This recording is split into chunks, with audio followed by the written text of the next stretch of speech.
Bon jeudi matin, j'espère que vous allez bien. Tel que promis, je suis venue vous parler aujourd'hui pour la retraite du 4, 5, 6 octobre pour les femmes périménopause, ménopause.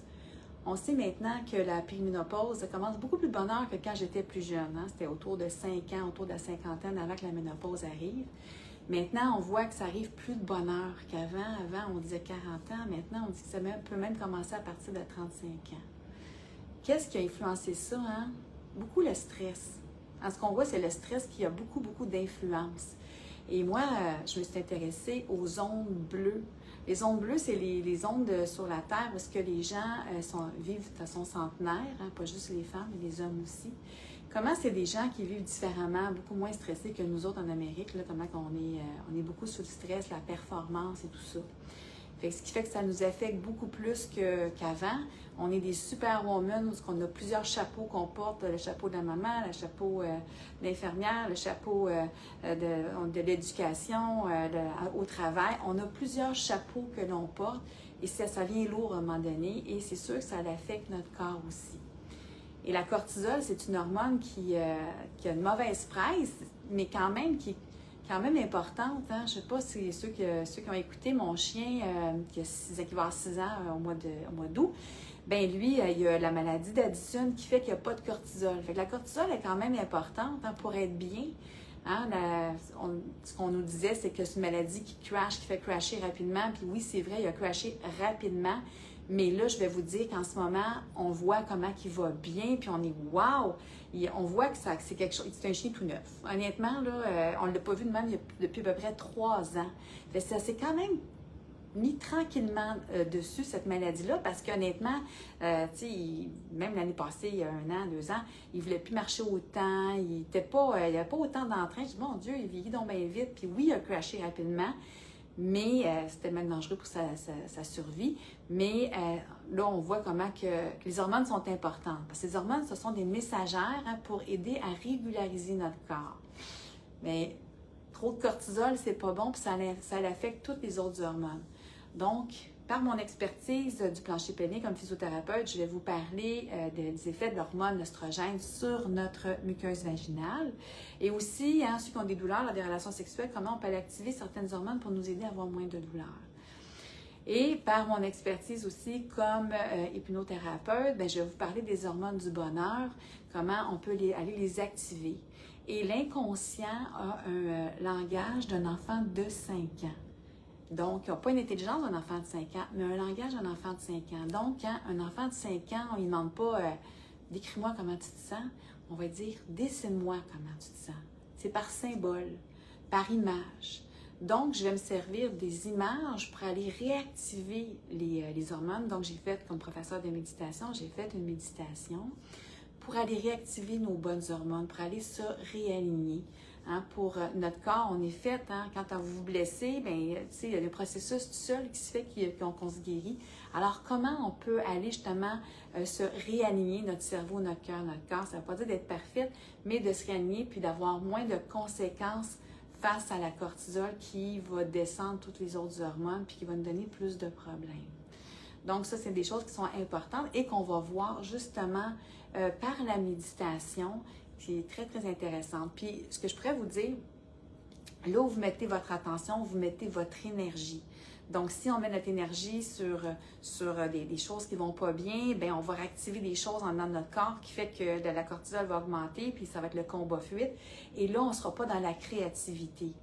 Pour voir des solutions, il faut se sortir de cette peur-là. Combien de gens disent « je fais ça parce que j'ai peur de ça, j'ai agi comme ça parce que… » Beaucoup par la peur. Fait que si c'est la peur qui nous dirige, on n'est pas dans la créativité.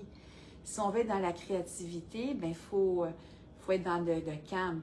Notre ego, c'est une partie de nous, de notre esprit, dans le fond, qui a été, dans le fond, qu'on a développé par ce que nos parents nous ont dit, par ce que la société nous a dit, ce qu'on apprend à l'école.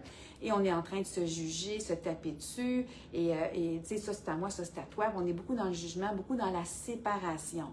Mais si on va se connecter à soi d'une autre façon, du côté plus spirituel, dans le fond, notre esprit non localisé, dans le calme, qui est beaucoup plus calme et dans la gratitude et qui, quand on se connecte, on va trouver des solutions. Parce qu'il faut sortir de la boîte pour être capable de trouver des solutions. Puis il y a plein de possibilités. Entre vous et moi, en ce moment, il y a des informations. Fait que comment on peut aller chercher ces informations-là, puis qui nous servent, justement.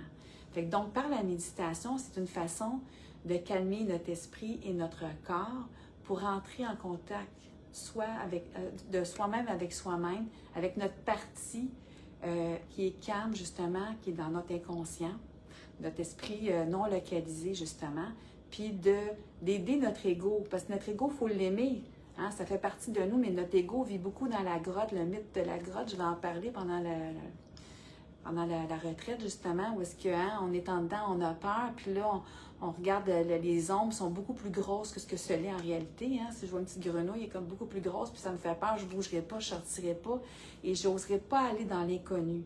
Fait que comment aller se sortir de notre zone de confort, dire, ben moi j'ai peur, mais je sais qu'est-ce qui m'attend. Alors, comment on fait justement pour dire, ben écoute, je vais développer de la confiance en moi pour aller justement dans l'inconnu, puis aller voir quelque chose, puis sortir, puis être au soleil, puis être lumineuse, justement. Fait que c'est ce qui permet de faire ça en faisant la méditation.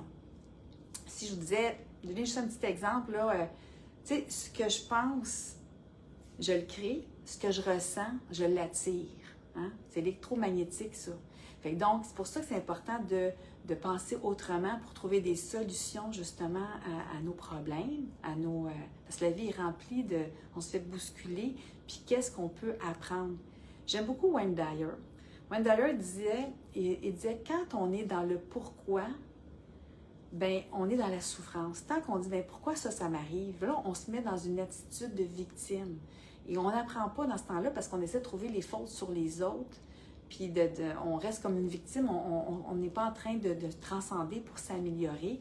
Mais quand on va plutôt dire, bien, qu'est-ce que j'ai à apprendre de ça pour m'améliorer? C'est ça, dans le fond, quand on célèbre, je parlais de célébrer, je disais dans un livre, célébrer ses échecs, bien, c'est par nos échecs qu'on va s'améliorer, qu'on va transcender, puis qu'on va s'améliorer, justement. Parce que sinon, si on ne vit pas d'échecs, bien, c'est plate, hein, mais si on ne vit pas de difficultés, on ne pourra pas évoluer puis s'améliorer, puis on est ici pour s'améliorer.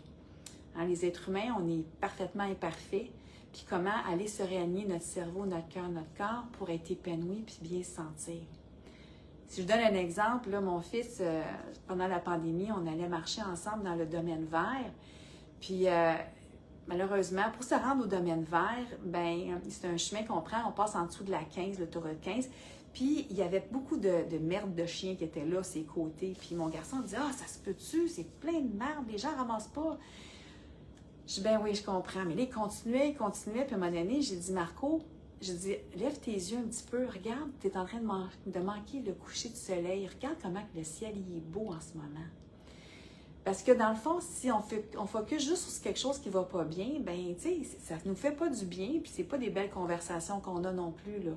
C'est pour ça que la méditation, c'est quelque chose qui nous aide parce qu'on veut transcender ça dans notre vie après. Comment on peut amener ça dans notre vie?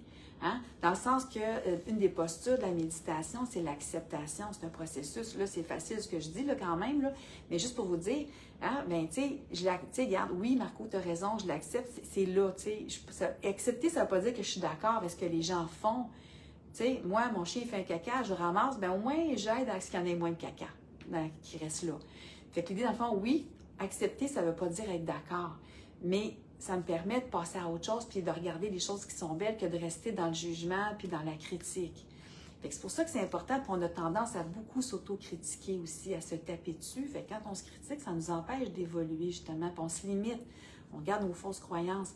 Donc, c'est pour ça qu'avec la méditation, on va aller réaligner nos hormones. Et moi, ça fait longtemps que je fais de la méditation, puis pour les gens, je fais plus juste des méditations de 5, 10, 15 minutes. Et il va y avoir une méditation que j'ai créée pour justement réactiver les hormones par des images, justement. Parce que le cerveau ne fait pas la différence entre ce qui est vrai et ce qui n'est pas vrai. Donc, on est capable de se créer des problèmes, justement, puis s'imaginer, puis venir tout à l'envers parce qu'on active la cortisol, l'adrénaline dans notre corps. Fait que comment on peut aller faire le contraire, activer les autres hormones pour être mieux alignés, puis mieux se sentir, justement. Et je vais vous apprendre, hein, c'est pour ça que je suis allée chercher, moi, comme professeur de méditation, connaître les étapes, dans le fond, les 4 étapes de la méditation. qui sont intéressantes à savoir, puis savoir c'est quoi une bonne, mauvaise méditation. Des fois, les gens, ils sortent de méditation, puis on pense que, oh, j'ai pas bien médité. Non, c'est qu'on a libéré quelque chose. Einstein a dit, il n'y a pas d'énergie qui se crée, qui se perd, mais il y en a qui se bloquent. Puis ça se bloque dans notre corps, on l'accumule, ça laisse des traces émotionnelles dans nos muscles, justement, dans nos fascias. Fait que comment pouvoir s'en libérer par des méditations de body scan aussi. C'est des choses que je vais vous apprendre. Et aussi les émotions. 6 choses qu'il faut savoir sur les émotions, parce que les émotions sont des messagères aussi, ont des messages à nous dire, puis il ne faut pas tout le temps tout écouter non plus ce que l'émotion dit, tout ce qu'elle nous chuchote à l'oreille. Donc, je vais vous apprendre les 6 choses importantes à savoir, parce que la société nous a dit quoi? Ah ouais, t'es tombé, lève-toi, arrête de pleurer, fonce, c'est compétition, si tu veux réussir, c'est comme ça, puis la société fait qu'on s'est déconnecté de nos émotions. Et quand on se déconnecte de nos émotions, on ne va pas bien. C'est pas pour rien que le monde ne va pas bien, justement. Parce qu'on est déconnecté de nos émotions qui nous envoient des messages, notre corps qui nous parle, nos tensions.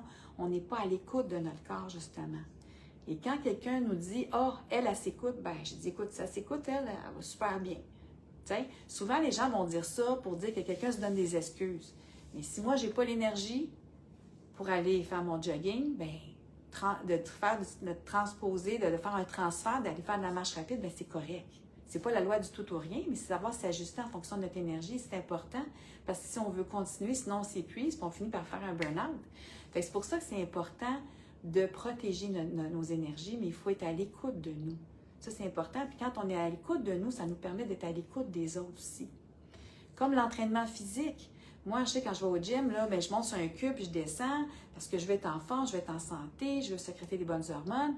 Puis quand j'étais allée faire la randonnée avec mon mari, Mont-Tremblant, il y a une piste qui est plus dans le fond, à droite, là, puis qu'il y a des grosses roches, puis là, je la montais, puis wow, hey, je suis beaucoup plus rapide, puis c'est le fun, puis je me suis aperçue que mon entraînement, ça m'a aidé justement à vivre une plus belle randonnée. C'est ça qui est intéressant, puis je m'entraîne dans la nature.